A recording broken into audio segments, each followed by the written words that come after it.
Hi, you can call me Laura, and you've just stumbled upon a Patchwork Fantasy Snippet. I hope you're in the mood for some urban fantasy Greek mythology.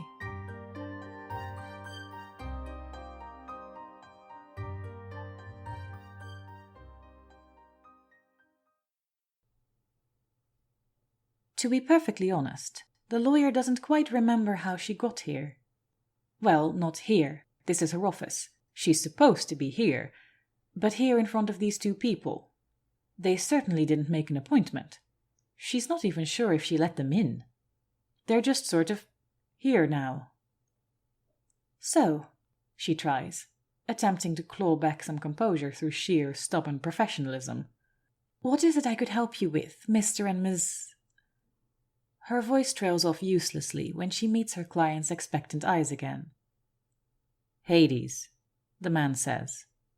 Persephone, the woman smiles. Right. The lawyer clears her throat. Something about those names sounds oddly familiar, but she can't quite put her finger on it.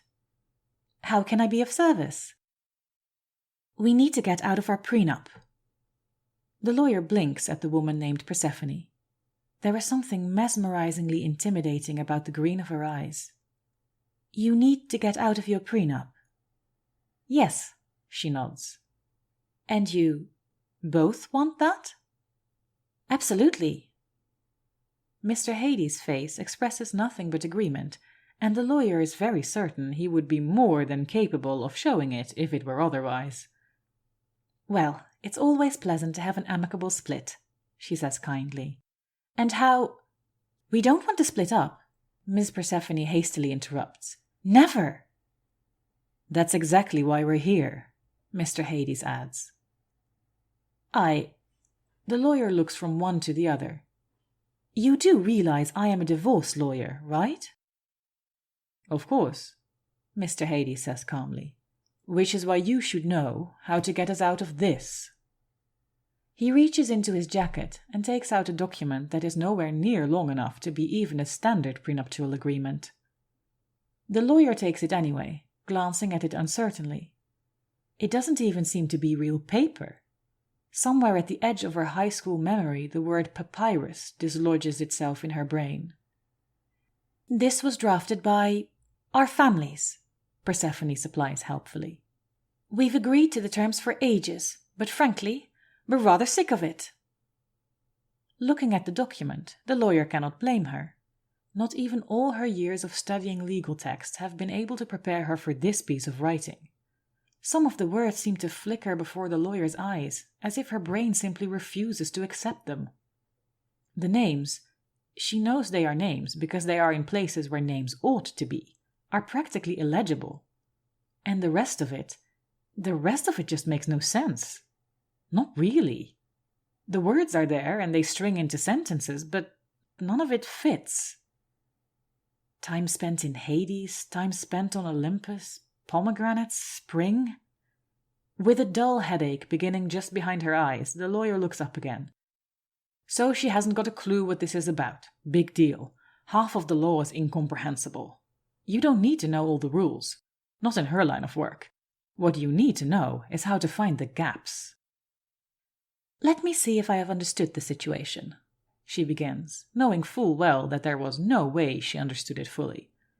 You wish to circumvent this annual forced separation? Yes, Miss Persephone agrees urgently. By any means possible. Well, these terms don't actually specify a lack of contact.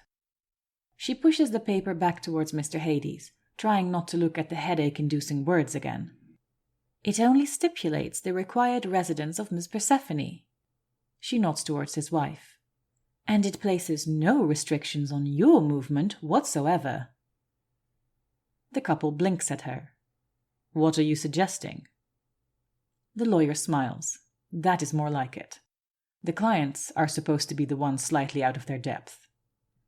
I am suggesting, she says pleasantly, that you arrange a third residence, a holiday home if you will, somewhere in neutral territory. Color is rising into Miss Persephone's cheeks. That would be allowed? There's nothing here that forbids it, she replies confidently. I do have my business to think of. Mr. Hades ponders aloud. But the lawyer can clearly see he's already thinking about how to make it work. If only because his wife seems to be doing as faithful an impression of a blooming rose as a human being should be capable of. Of course, the lawyer nods, settling back into her usual confidence. Honestly, most of her days are filled with trying to unravel two people caught up in painful misery. Working with a couple that is fighting to stay together is actually a pretty nice change of pace. She smiles. In that case, I think there are just two matters to sort out: the real estate and the commute.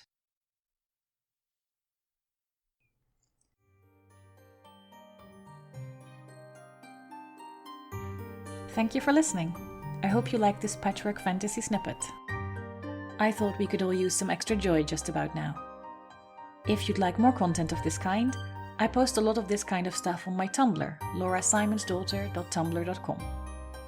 Until next time, keep your eyes open for stray gods, and be safe.